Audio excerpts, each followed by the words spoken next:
சிற்றெரும்புகளின் காலம். ஹேமாஜி அவர்களின் மற்றொரு சிறுகதையுடன் உங்கள் ஆர்ஜே மாலதி. அந்த ஜன்னல் திட்டை நுனிவிரலால் மெல்ல தடவி பார்த்தாள் மகிழினி. ஒரு முறை விளையாடும் போது தலை தெறிக்க ஓடி வந்ததில் இந்த முகட்டில்தான் இடித்து நெற்றி பிளந்து ரத்தம் கொட்டியது. எதுக்கும் லாயக்கில்லைனாலும் உயிரை வாங்காம இருக்கலாம்ல. அப்போதுதான் ஜீப்பில் வந்து இறங்கிய அப்பா தன்னை வாரி எடுத்து சென்று தையல் போட்டு அழைத்து வந்தது ஏதோ இப்போதுதான் நடந்தது போல் இருந்தது. சிரிப்புடன் நெற்றி தழும்பிய நெருடியவள் பின்கட்டில் நுழைய அம்மா அடுப்படியில் நின்றிருந்தாள். சுடுதண்ணி அம்மா, நான் போடுறேன், நீங்க உட்காருங்க. அம்மா எதுவும் பேசாமல் நகர்ந்தாள். வந்ததிலிருந்து அவள் ஒரு வார்த்தை கூட நன்றாக பேசவில்லை என்பது மகிழினிக்கும் புரியாமல் இல்லை. இத்தனை வருஷத்து கோவத்தை தள்ளி வச்சு இந்த அளவு இறங்கி வந்திருக்காங்களே, அதுவே பெருசு என்று எண்ணியவள், எதுவும் சமைக்க வேணாமா, தேவையானதை எடுத்து வைக்கவே சரியா இருக்கும். அவரை பார்சல் வாங்க சொல்லிட்டேன், ராத்திரிக்கு வழியில பாத்துக்கலாம். அம்மா கேட்காவிட்டாலும் சகஜமாக சொன்னபடி வெந்நீரை ஆற்றி அவளிடம் கொடுத்தாள். அப்பாவுக்கு? இதோ. மகிழினி கூடத்திற்கு செல்ல அப்பா காலையில் பார்த்த மாதிரியே சாய்வு நாற்காலியில் சரிந்திருந்தார். தூங்குறாரோ? மகிழினி அவரையே பார்த்தபடி நின்று விட்டாள். 6 அடி உயரமும் ஆகிருதியான உருவமுமாக தன் அப்பா மாதிரியே இல்லை அந்த உருவம். முதுகு உடுங்கி தோள்கள் முன்னால் சரிந்து வரிவரியான சர்மத்துடன் கண்கள் பஞ்சு போல சுருங்கி வயது இத்தனை தளர்த்துமா என்ன? ஒரு காலத்தில் அப்பாவை கண்டாலே சிம்ம சொப்பனமாக இருக்கும் இங்குள்ள பள்ளி நிர்வாகிகளுக்கு. இன்ஸ்பெக்ஷன் யாரு தெரியுமில்ல? சிவசுப்பிரமணியம். சும்மா சாட்டு ஆட்டுன்னு ஜிகனா வேலையெல்லாம் கதைக்கு உதவாது. அவரே கிளாஸ் எடுத்து கேள்வி கேட்பாரு. பசங்களை கவனமா தயார் பண்ணுங்க. இவர் ஆய்வுக்கு செல்கிறார் என்றால் இப்படித்தான் பரபரத்து போவார்கள். அத்தனை கம்பீரம், ஆளுமை, கண்டிப்பு. என்ன வினோதம் எனில், இந்த மாதிரி ஒரு புத்திசாலி மனிதருக்கு தான் மகளாய் வந்து பிறந்ததுதான். மக்கு மக்கு மானம் போது இவளால. என் பிள்ளைன்னு வெளியில சொல்லிடாத. அப்பா திட்டாத நாளே இல்லை மகிழினியின் பள்ளி நாட்களில். இதுங்களை பெத்த மாதிரி தானே உன்னையும் பெத்தேன்.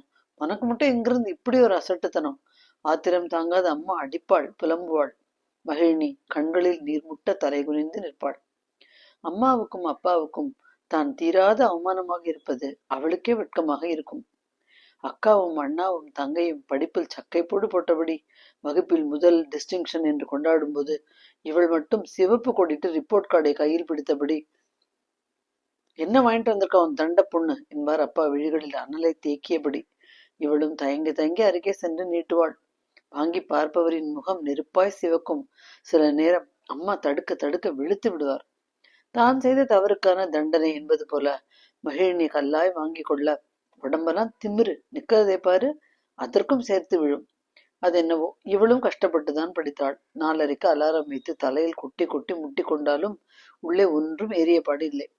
ஞாபக சக்திக்கென்று வெண்டைக்காயை பச்சையாக தின்று வல்லாரைக்கீரையை அப்படியே விழுங்கி சாமியாவது வரம் கொடுக்கட்டும் என்று பிள்ளையார் முன்னால் முழங்கால் தேய தேய தோப்பு கரணம் விட்டு கோவிலை சுற்றி ஒன்றும் உதவாமல் பாஸ்மார்க் வாங்குவதே உன்னைப்பிடி என்னைப்பிடி என்ற நிலைதான் கடைசி வரைக்கும்.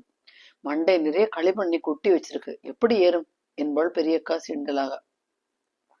எல்லோரும் சொல்கிற மாதிரி தன் தலையில் களிமண் தான் இருக்கிறதோ என்று கிணற்றடியில் ஒளிந்து அமர்ந்து தலையை தீவிரமாக சுரண்டி கூட பார்த்திருக்கிறாள். சரியான லூசுனா. இப்பொழுது நினைக்கும் பொழுது மகிழினிக்கு சிரிப்பு வந்தது. அப்பா சிறுமியபடி நிமிர, தண்ணி வேணுமாப்பா? அவர் அருகே சென்றாள். அவர் வாங்கி பருக கட்டு போட்டிருந்த வலது கையை பட்டும் படாமல் வருடிய மகிழினி அவர் முகம் சுருங்கியது கண்டு விலகி கொண்டாள். இவருக்கு தன் மேல் இருப்பது கோபமா இல்லை குற்ற உணர்ச்சியா? முன்னது என்றால் தேவலாம், பழகியதுதான். பின்னது என்றால் தான் சங்கடம்.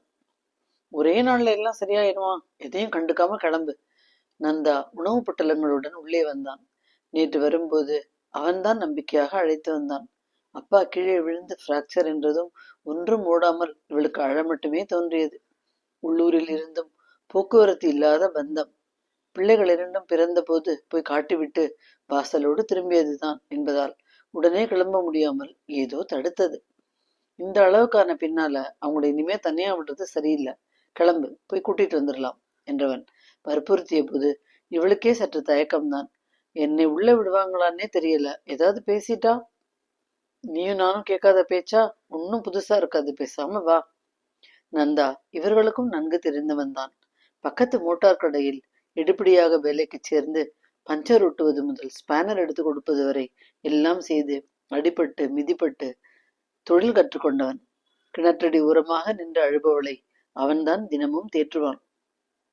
படிப்பு வரலன்னா என்ன, உலகம் அழிஞ்சிரும், உனக்குன்னு ஒரு திறமை இருக்கும், அது என்னன்னு பாரு. ஆறுதலாக சொல்பவனையே இவள் விழி கொட்டாமல் பார்ப்பாள். தன் குறைகளை பெரிதுபடுத்தாமல் அன்பாக பேசுகிற முதல் உயிர். வாழ்க்கைங்கிறது ரேஸ் இல்ல. அவங்கவுங்களுக்கு பிடிச்ச விஷயங்களை செய்ய எல்லோருக்கும் உரிமை இருக்கு. மார்க்கு தான் வாழ்க்கைன்னு உனக்கு யார் சொன்னது? தனக்கு வசப்பட்ட சமையலையும் கோலங்களையும் கைவேலைகளையும் பாராட்டுபவனை அவளுக்கும், உறவுகளற்ற தன்னிடம் விகல்பமற்று பழகுபவளை அவனுக்கும் பிடித்து போனதில் வியப்புதான் என்ன? அவன் அப்பாவை சந்தித்த தினம் வீட்டில் பிரளயம்தான். ஒரு தண்டம் இன்னொரு தண்டத்தை இழுத்துட்டு போறேன்னு சொல்லுது. எதுக்கடி அழற? அனுப்பிடு, எங்கேயாவது கண் காணாம ஒழியட்டும். அந்த இன்னொரு தண்டம் தான் இப்போது அப்பாவை அலுங்காமல் உட்கார வைத்து கார் ஓட்டி கொண்டு செல்கிறது. வந்த சில நாட்கள் தள்ளி இருந்தாலும் போக போக அம்மாவுக்கும் அப்பாவுக்கும் இவர்கள் அன்பும், தங்களையே சுற்றும் குழந்தைகளையும் கூடவே மகள் நடத்தும் மாண்டிசோரி பள்ளியையும் பிடித்துதான் போனது. அன்புக்கு மயங்காதவர் தான் யார்? இப்போதெல்லாம் அம்மா நந்தாவுக்கு பிடித்ததாக சமைக்கிறாள். மகிழினுடன் ஊர்க்கதை பேசுகிறாள். அப்பாவின் உடல்நிலையிலும் முன்னேற்றம். மருமகனுடன் நடை செல்கிறார். பள்ளியில் உள்ள பிள்ளைகளுக்கு கதை சொல்கிறார். வெளியே சொல்லாவிடிலும் உள்ளூர அவர்கள் நிகழ்ந்திருப்பது புரிய இவர்கள் நிறைந்து போனார்கள். அந்த கோடை விடுமுறையில் டெல்லியிலிருந்து பெரியக்கா மகளுடன் வந்திருந்தாள். அண்ணனும் தங்கையும் வெளிநாடுகளில் இருக்க, உள்நாட்டில் இருக்கும் ஒரே சொந்தம் தங்கள் வீடு தேடி வந்த மகிழ்வில் பார்த்து பார்த்து கவனித்துக் கொண்டாள் மகிழினி. என்னமோ நீ இந்த அளவுக்கு வீடு வாசல் இருக்கிய, அது வரைக்கும் சந்தோஷம்.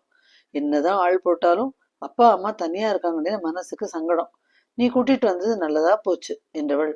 எனக்கு ஒரு கான்ஃபரன்ஸ் இருக்கு, இவளை இங்க விட்டுட்டு போகட்டுமா என கேட்டாள் 5 வயது மகளை காட்டி.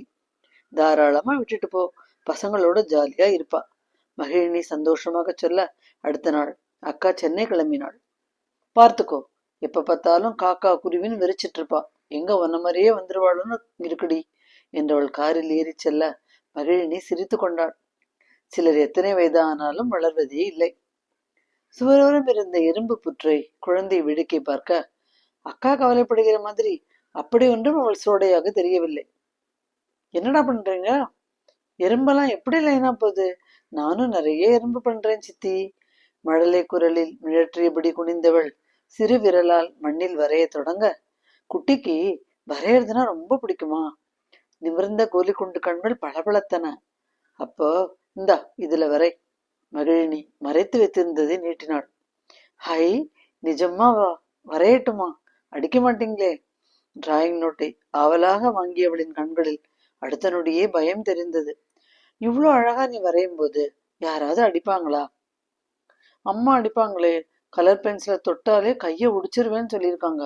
மார்க்கு குறையுதான். தன்னையே சிறிதாய் பார்ப்பது போல் இருக்க தொண்டை அடைத்தது மகிழினிக்கு. அம்மா கிட்ட நான் சொல்லிக்கிறேன்.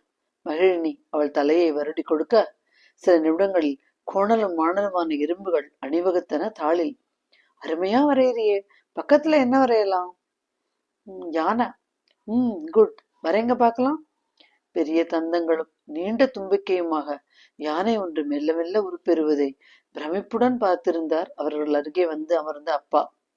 குழந்தைக்கு பிடிச்சதை செய்ய அனுமதிக்கணுமா? உங்க அக்கா கிட்ட பேசுகிறேன் என்றார் அவராகவே. யானை வாழ்ற காட்டுல தானே சிற்றரம்பும் வாழுது.